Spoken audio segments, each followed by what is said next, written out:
Welcome to EPG Pathshala. In our last module, we have seen delta theorems of higher orders depending on the existence of non-zero derivative of some g function, but in practice we can have random vectors and we may require to find the large sample distribution of some g function of a random vector, and in this module we shall discuss such delta theorems considering random vectors. Actually, we start with some interesting facts about the delta theorems what we have discussed in our last module. We shall assumed the scaling factor as square root of n in our throughout our last module, and in this module we shall show the different choices of scaling factors for delta theorems, and finally we shall give some examples on the choice of scaling factors and delta theorems concerning multivariate random variables, and of course give some discuss some possible issues with this type of delta theorems.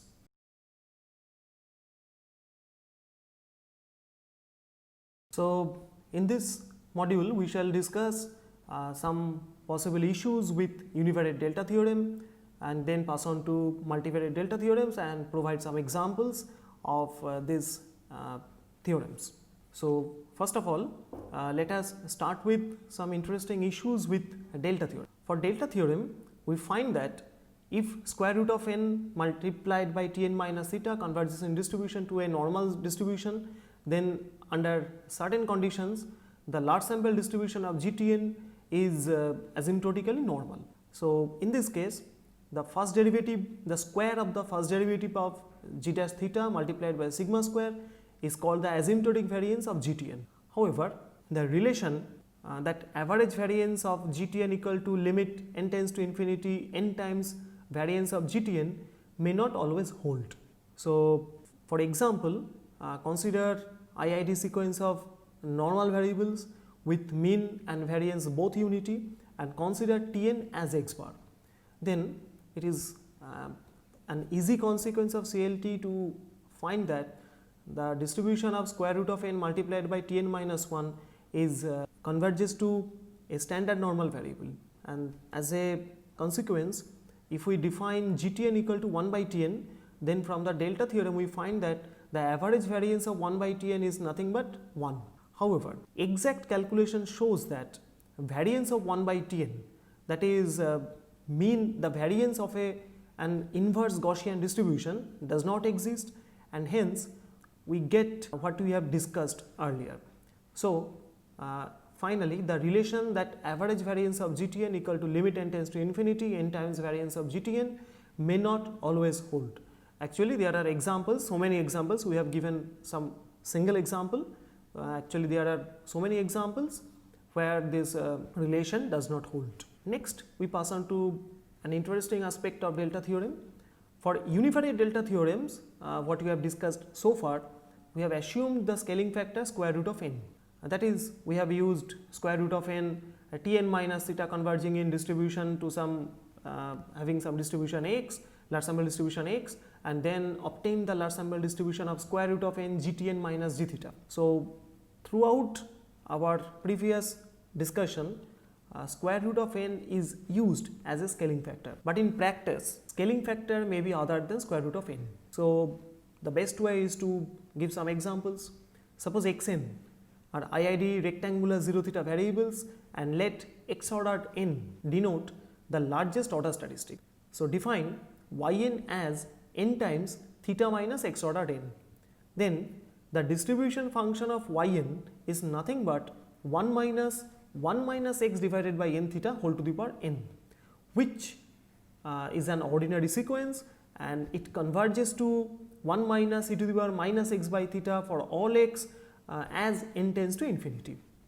Therefore, since 1 minus e to the power minus x by theta is the distribution function of an exponential random variable with mean theta, we find that the large sample distribution of n times theta minus x ordered n is exponential with mean theta.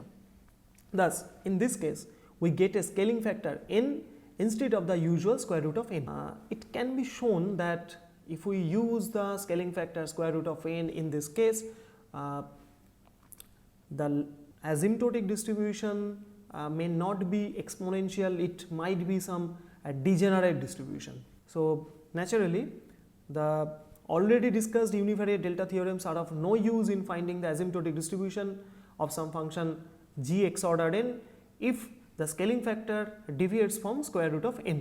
So, we need some generalized delta theorems to tackle this problem. So, let us introduce the univariate delta theorem of first order using general scaling factor. Consider a sequence of random variables xn such that an multiplied by xn minus theta converges in distribution to x for some positive sequence an, and it is also assumed that an diverges to plus infinity. Let g theta be a real valued function such that the first derivative of g theta is continuous and non-zero in a neighborhood of theta. Then an multiplied by gxn minus g theta converges in distribution to a random variable which is the first derivative of g multiplied by x.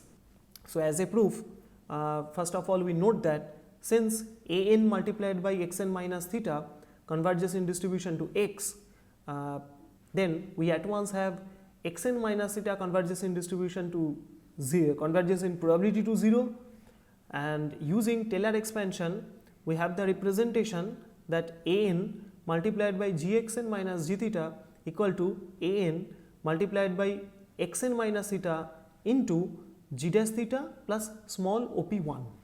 Since an xn minus theta converges in distribution to x, we have an gxn minus g theta equal to an xn multiplied by xn minus theta multiplied by g dash theta plus big op1 multiplied by small op1. Since the product big op of 1 and small op of 1 is nothing but small op of 1, we find that an multiplied by gxn minus g theta is equal to an multiplied by xn minus theta multiplied by g dash theta plus small op1. Now, small op1 converges to 0 in probability, and hence applying Slutsky theorem as earlier, the result follows. So, we have proved univariate delta theorem using some general scaling factor an. Next, we shall extend our delta theorem for higher order in case of general scaling factors.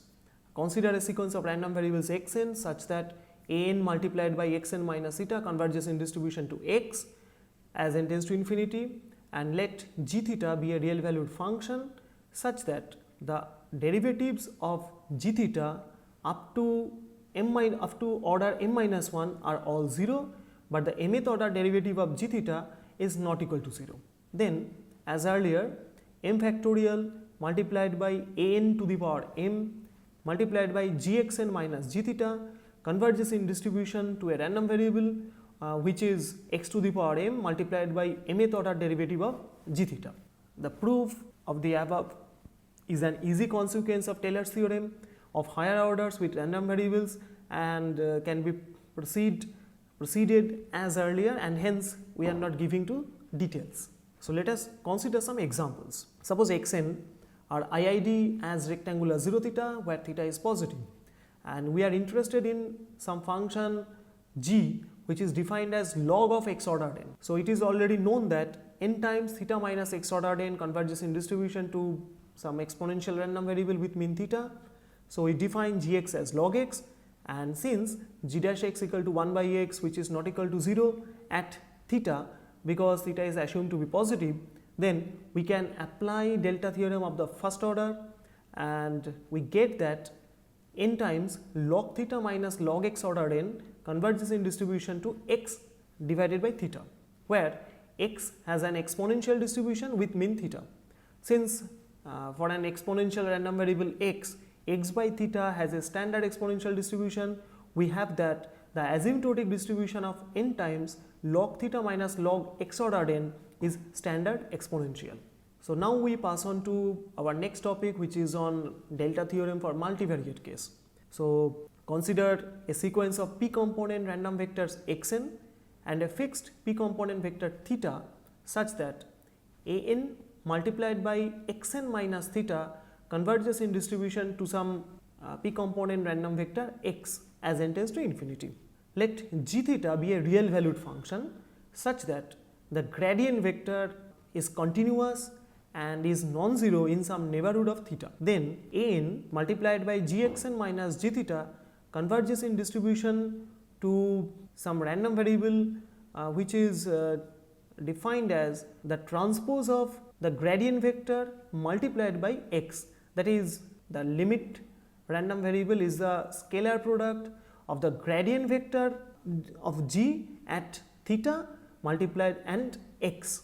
So, for a proof, first of all assume that absolute value of xn minus theta in this case denotes the Euclidean distance, that is xn minus theta, absolute value of xn minus theta is nothing but square root of summation I from 1 to n xin minus theta I whole square.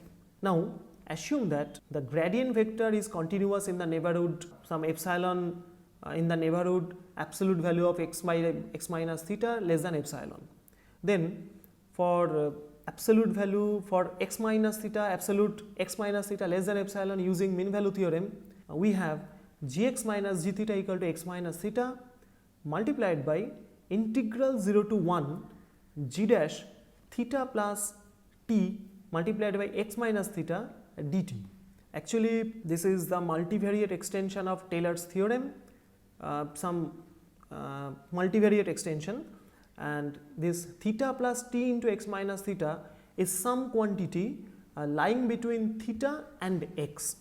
So, from this analogy one can find the usual forms of Taylor theorem. So, as a consequence of the fact that an multiplied by xn minus theta converges in distribution to x, we have that for every delta greater than 0 probability that absolute value of xn minus theta less than delta is nothing but probability an multiplied by absolute value of xn minus theta less than delta multiplied by an, and due to convergence in distribution of xn we get this probability tends to 1, and hence xn tends to theta in probability. Now, for absolute value of x minus theta less than epsilon, we have the representation that an multiplied by gxn minus g theta equal to an multiplied by xn minus theta multiplied by integral 0 to 1 g dash with argument theta plus t into x n minus theta dt, where due to continuity and the fact that xn converges in distribution to xn converges in probability to theta, we have integral 0 to 1 g dash theta plus t multiplied by xn minus theta dt converges in probability to g dash theta. Actually, for fixed t and for fixed theta, theta plus t times xn minus theta converges in probability to theta, and then applying continuous mapping and some other necessary results, we find that this integral ultimately converges to the first derivative of g. Thus, we have for vector valued random variable an multiplied by gxn minus g theta converges in distribution to transpose of the gradient vector of g multiplied evaluated at theta multiplied by x. In this case, one should note that we have used the notation g dash. Actually, g dash in this case indicates the gradient vector of g evaluated at what is given in the text. So, we need not to confuse about using the g dash theta and delta g. So, often we have the limiting random variable of the original random variable or original sequence of random variable as normal p-variate normal with mean 0 and dispersion matrix sigma. Then from the properties of linear functions of multivariate normal variables, we have the large sample distribution of an multiplied by gxn minus g theta as normal with mean 0, variance, transpose of gradient vector evaluated at theta multiplied by sigma, whole thing multiplied by the gradient vector of g evaluated at theta. So, this follows from the fact that every linear function of a multivariate normal random variable is univariate normal. So, using this result, we at once get the mean vector and a variance for the limiting distribution. So now we are in a position to discuss some examples regarding this multivariate CLT and delta theorem using for random vectors. So first of all, suppose we have T1n and T2n such that square root of n T1n minus theta 1 T2n minus theta 2, that is we are considering the random vector with two components T1n minus theta 1 and T2n minus theta 2, and the vector multiplied by square root of n converges in distribution to a bivariate normal distribution with mean 0 and dispersion matrix sigma. And we are interested in the asymptotic distribution of G, which is defined as T1 multiplied by T2. So assume that Gxy is a function of the real variables x and y, is continuous and has continuous partial derivatives in the neighborhood of theta 1, theta 2. Then by the delta theorem for multiple random variables, the asymptotic distribution of the product T1n, T2n is normal with mean theta 1, theta 2. Now the gradient vector of G evaluated at theta 1, theta 2 is nothing but a two component vector with first component as theta 2 and second component as theta 1, and hence after a little bit calculation, little bit algebra, the asymptotic variance comes out as theta 2 square multiplied by sigma 1 1 plus 2 theta 1 theta 2 multiplied by sigma 1 2 plus theta 1 square multiplied by sigma 2 2, whole thing divided by n, where sigma ij are the elements of the original dispersion matrix sigma. Next, consider our next example. As earlier, we have two random variables T1n and T2n such that the vector with the components T1n minus theta 1 and T2n minus theta 2 multiplied by square root of n has a stable bivariate normal distribution with dispersion matrix sigma. And in this case, suppose we are interested in the asymptotic distribution of the ratio, that is T1 divided by T2. So assume that Gxy is a function of the real variable x and y, is continuous and has continuous partial derivatives in the neighborhood of theta 1, theta 2, except for y equal to 0, because for y equal to 0 this Gxy, that is x by y, is not defined. Thus if theta 1, theta 2 are such that theta 2 not equal to 0, then the asymptotic distribution of T1n divided by T2n is normal with mean theta 1 by theta 2. However, the gradient vector of G at theta 1, theta 2 is nothing but a vector with first component as 1 by theta 2 and second component as minus theta 1 divided by theta 2 square. Consequently, the asymptotic variance comes out as theta 1 by theta 2 whole square multiplied by sigma 1 1 by theta 1 square minus 2 sigma 1 2 divided by theta 1 theta 2 plus sigma 2 2 divided by theta 2 square, whole thing divided by n. Of course, this relation is defined only when theta 2 is not equal to 0 and sigma ij are the elements of sigma. So consider our next example. Suppose we need to find the large sample distribution of sample variance. Suppose xi are IID random variables with mean mu and variance sigma square, and we assume that the fourth order moments of xi are finite. So without any loss of generality, assume that mu equal to 0 and sigma equal to 1. Note that the sample variance S square is defined as 1 by n summation xi minus x bar square, can be expressed as 1 by n summation xi minus mu whole square minus x bar minus mu whole square. Thus, we have two distinct random variables. One is 1 by n summation xi minus mu square and the another is x bar minus mu square. So we start from the joint distribution of T1n, which is defined as 1 by n summation xi minus mu, that is x bar minus mu, and T2n as 1 by n summation I from 1 to n xi minus mu whole square. Then it follows from a multivariate CLT that square root of n multiplied by the vector with components T1n minus theta 1 and T2n minus theta 2 is bivariate normal with mean 0 and dispersion matrix sigma, where sigma is given as is a symmetric matrix with first row as mu2 and mu3 and the second row has the elements mu3 and mu4 minus mu2 square. It should be noted that in this case although we have used theta 1 and theta 2 for general definition, but in this case theta 1 is 0 and theta 2 is sigma square. Now at this point it is very interesting to note that the off diagonal element for sigma is mu 3. So how does this come?